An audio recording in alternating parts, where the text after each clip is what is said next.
오늘 하루 몇 개의 가면을 바꿔 쓰셨어요? 아침 회의에선 유능한 팀장이었다가 점심엔 다정한 동료, 퇴근길엔 부모님의 걱정 많은 자녀, 친구랑 통화할 땐 또 유쾌한 조언자가 되기도 하고요.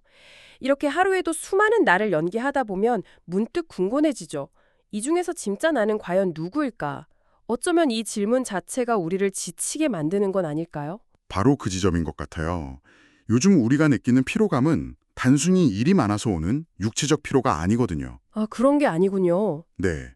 끊임없이 다른 나를 보여줘야 하는 데서 오는 뭐랄까 정체성 피로에 가깝습니다. 매 순간 다른 무대에 서서 다른 배역을 연기하는 배우처럼 말이죠. 이 문제를 한번 제대로 파헤쳐 보려고 합니다. 왜 우리는 이렇게 많은 나로 살게 됐는지, 그로 인해 어떤 마음의 신호들이 나타나는지, 그리고 가장 중요하게는 이 흩어진 조각들을 어떻게 다시 하나로 모을 수 있을지, 지금부터 같이 한번 이야기 나눠보죠. 사실 생각해보면 현대 사회는 우리한테 너무 많은 역할을 동시에 해내라고 요구하는 것 같아요. 맞아요. 직장인, 자녀, 친구, 연인, 이걸 다 잘 해내고 싶으니까 이게 피로의 가장 큰 원인 아닐까요? 그게 바로 첫 번째 원인, 역할 과잉. 영어로는 롤 오버로드라고 하죠. 역할 과잉. 사회학자 어빙 고프먼이 우리를 무대 위 배우에 비유한 게 정말 딱 들어맞아요. 사람들 앞에서 보여주는 전면 무대가 있고, 아, 그 유명한 비유요? 네, 그리고 무대 뒤에서 편히 쉬는 후면 무대가 있어야 하거든요. 그런데 스마트폰이랑 SNS가 등장하면서 이 후면 무대가 거의 사라져버렸어요. 아, 정말 그렇네요. 퇴근 후에도 업무 메시지를 받고 주말에도 SNS를 통해 계속 나를 보여줘야 하니까요. 무대에서 내려올 틈이 없는 거군요. 바로 그거죠. 심지어 집이라는 가장 사적인 공간조차 화상회의나 SNS 라이브를 통해 전면 무대가 되기도 하잖아요. 예전에는 청소년기에 주로 겪는다고 했던 내가 누구인지 모르겠다는 정체성 혼란이 네네. 이제는 모든 성인의 일상이 된 거죠. 너무 많은 역할이 나라는 존재를 여러 조각으로 찢어놓고 있는 셈입니다. 단순히 역할이 많은 것뿐만 아니라 나에 대한 이야기 자체가 통일성이 없다는 분석도 되게 흥미로웠어요. 링크드인에 올리는 자기소개랑 인스타그램에 올리는 내 모습이 완전히 다른 사람 이야기 같을 때가 있잖아요. 정확합니다. 그게 두 번째 원인, 자기 서사의 파편화예요. 서사의 파편화. 네, 심리학자 댄 메게담스에 따르면 우리는 나는 이런 사람이야 라는 일관된 스토리를 통해 자신을 이해하거든요. 그런데 지금 우리의 이야기는 플랫폼마다 다 달라요. 커리어용 나, 일상용 나, 가족용 나. 아, 각기 다른 단편소설은 있는데 이걸 하나로 묶어줄 장편소설이 없는 상태인 거죠. 그러다 보니까 나 자신을 마치 하나의 브랜드나 상품처럼 여기게 되는 것 같아요. 맞아요. 좋아요나 팔로워 수로 내 가치가 평가받는 느낌, 솔직히 들 때가 있거든요. 어제는 이 사진을 올릴까 말까 10분 넘게 고민했다니까요. 그게 바로 우리가 겪는 세 번째 문제, 상품화된 자아입니다. 철학자 사르트르가 타인의 시선은 지옥이다 라고 했는데 SNS는 그야말로 시선의 극장이잖아요. 시선의 극장.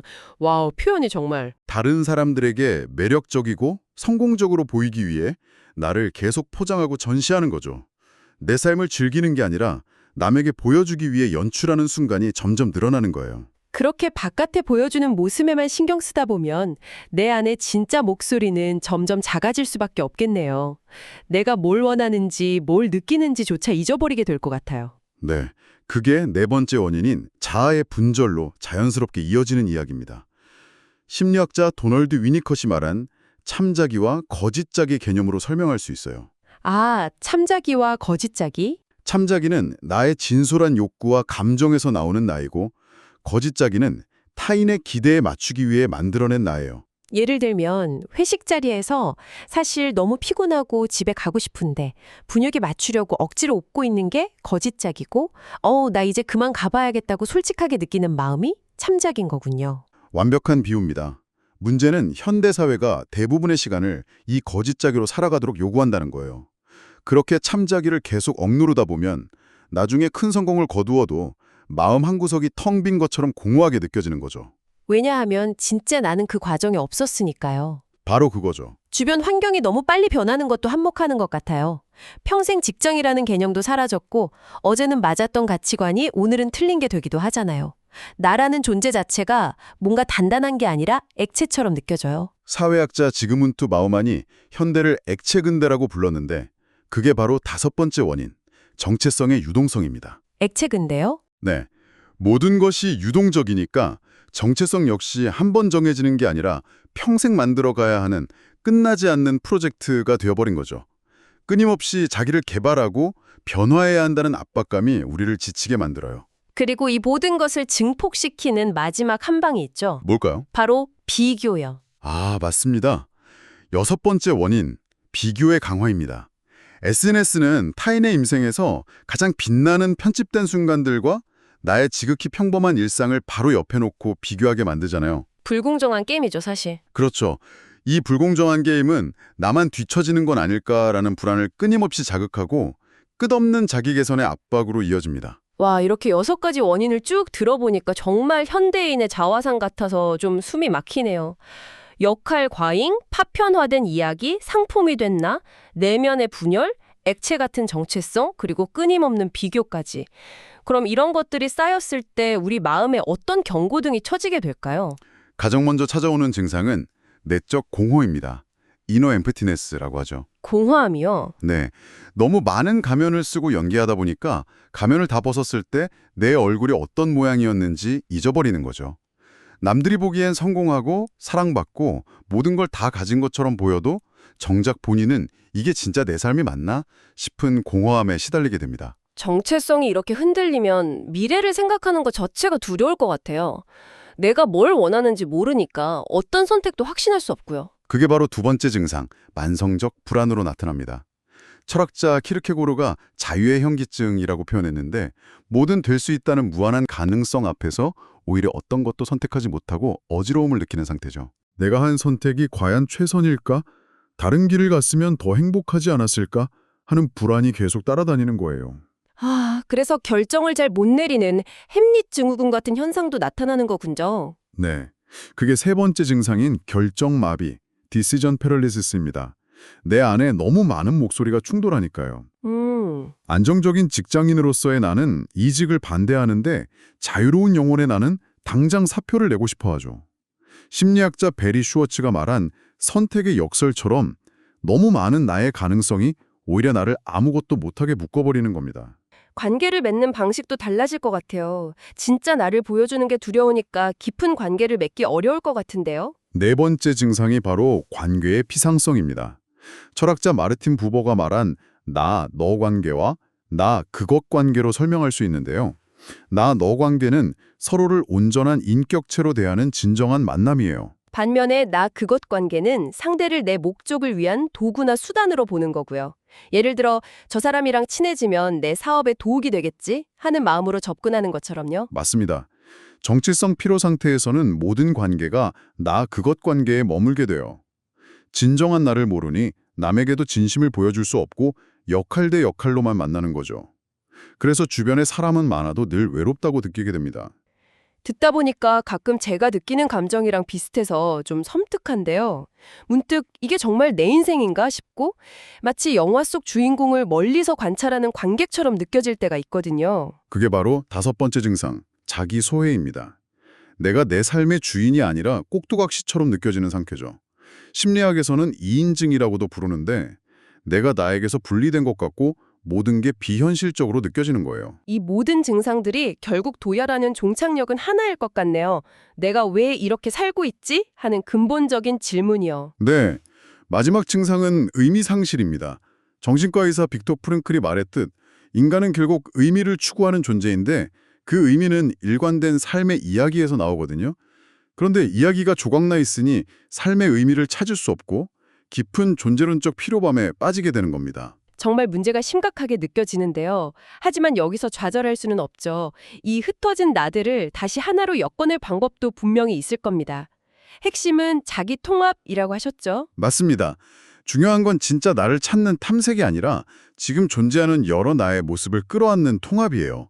이걸 위한 구체적인 방법들을 몇 가지 주제로 묶어서 이야기해 볼 수 있을 것 같아요. 좋습니다. 그럼 첫 번째 묶음부터 시작해 볼까요? 첫 번째 주제는 나의 이야기 다시 쓰기입니다. 흩어진 경험의 조각들을 연결해서 나만의 서사를 만드는 거죠. 가장 효과적인 방법 중 하나가 자서전적 글쓰기예요. 매일 짧게라도 내 생각과 감정, 경험을 기록하면서 아, 일기처럼요? 그렇죠. 그렇게 쓰다 보면 그래서 내가 그때 그런 선택을 했구나 하고 점들을 선으로 연결해 보는 겁니다. 실패의 경험도 성장이라는 이야기의 한 장면으로 재해석할 수 있게 되죠. 내 삶에 하나의 제목을 붙여보는 작업과 비슷하겠네요. 그리고 그 이야기의 중심을 잡아줄 기준 같은 게 필요할 텐데요. 바로 핵심 가치 확인하기가 그 기둥이 되어줄 수 있습니다. 나에게 가장 중요한 것은 무엇인가? 스스로에게 질문을 던져보는 거예요. 예를 들어 성장, 연결, 자유 같은 가치가 나왔다고 해보죠. 그러면 직장에서의 나와 가정에서의 나는 서로 다른 사람이 아니라 성장이라는 핵심 가치를 각기 다른 방식으로 실현하고 있는 하나의 나로 통합될 수 있습니다. 그렇군요. 두 번째 주제는 뭘까요? 왠지 외부의 소음에서 나를 지키는 것과 관련이 있을 것 같은데요. 정확해요. 두 번째 주제는 나만의 공간과 경계 되찾기입니다. 우선 타인의 기대가 아닌 내 안의 목소리를 듣는 시간을 의식적으로 확보해야 해요. 바로 참자기 회복하기죠. 하루에 단 10분이라도 좋으니까 정말 내가 살아있다고 느끼게 해주는 활동, 에너지가 충전되는 활동에 시간을 쓰는 거예요. 누구에게 보여주기 위한 게 아닌 오직 나를 위한 시간이요? 그렇죠. 그리고 직장인 나와 부모인 나 사이에서 갈등이 생길 때 이 둘을 화해시키는 방법도 있을까요? 아, 좋은 질문이에요. 그럴 땐 내 안의 여러 역할들이 서로 대화하도록 해보는 역할 대화하기가 도움이 됩니다. 직장인 나의 고충을 부모 나가 들어주고 부모 나의 어려움을 직장인 나가 이해해주는 거죠. 이 과정을 통해 갈등을 조율하고 최적의 타협점을 찾을 수 있어요. 그리고 외부와의 관계에서는 경계 설정하기, 즉 아니요라고 말하는 연습이 필수적이겠네요. 네, 원치 않는 요구를 거절하는 것은 이기적인 게 아니라 나라는 존재를 지키는 건강한 행위라는 걸 기억해야 해요. 마지막 주제는 아마도 이렇게 되찾은 나를 세상 속에서 어떻게 건강하게 드러낼 것인가에 대한 이야기일 것 같은데요. 맞습니다. 세 번째 주제는 세상과 진실하게 연결되기입니다. 먼저 디지털 자아를 통합해야 해요. 온라인의 나와 오프라인의 내가 너무 다른 사람이 되지 않도록 완벽한 모습만 보여주려 하기보다 가끔은 나의 부족한 모습, 즉 취약성을 드러내는 용기가 필요합니다. 그럴 때 오히려 더 깊은 유대감이 형성되기도 하잖아요. 맞아요. 그리고 미하이 칙센트미하이가 말한 몰입, 플로우 경험도 큰 도움이 될 거예요. 아, 몰입이요. 무언가에 완전히 빠져들어서 시간 가는 줄 모를 때 오히려 나라는 존재를 가장 선명하게 느끼게 되죠. 네, 몰입 상태에서는 남에게 내가 어떻게 보일까 하는 자의식이 사라지거든요. 바로 그때 우리는 분열되지 않은 온전한 하나가 되는 경험을 할 수 있습니다. 이 경험이 이때 내가 진짜 나에 가깝구나라는 확신을 주죠. 마지막으로 이 모든 과정이 혼자 하기 어렵다면 전문가의 도움을 받는 것. 네, 치료적 관계를 활용하는 것도 좋은 방법입니다. 심리상담사나 믿을 수 있는 멘토는 내가 보지 못하는 내 모습을 비춰주는 거울이 되어줄 수 있거든요. 결국 정체성 피로는 내가 너무 많아서가 아니라 그 여러 모습의 나를 연결하는 단단한 이야기가 없기 때문에 발생하는 문제였군요. 그렇죠. 철학자 폴 리커르의 말이 떠오르네요. 정체성이란 이야기되는 자기 자신이라고 했거든요. 이야기되는 자기 자신. 네, 정해진 본질이 있는 게 아니라 우리가 스스로 만들어가는 서사라는 뜻이죠. 중요한 건 모든 나의 모습을 끌어안는 더 나은 이야기를 써내려가려는 용기입니다. 에릭 에릭스는 정체감을 시간과 공간을 넘어 자기 자신으로 남아있다는 확신이라고 정의했어요. 어제의 나와 오늘의 나, 직장에서의 나와 집에서의 내가 결국 모두 하나의 나라는 믿음이죠. 여러분은 여러 명이 아닙니다. 여러 면을 가진 하나의 당신일 뿐이죠. 마치 다이아몬드의 각 면이 다른 빛을 내지만 결국 하나의 보석인 것처럼요. 지금까지 우리가 가진 여러 나를 어떻게 통합할 것인지에 대해 이야기 나눠봤습니다. 그렇다면 마지막으로 이런 질문을 던져보고 싶네요. 당신이 지금 되어가고 있는 나는 어떤 모습인가요? 만약 당신의 정체성이 한 편의 이야기라면 내일부터 시작될 다음 챕터의 첫 문장을 무엇으로 쓰고 싶으신가요?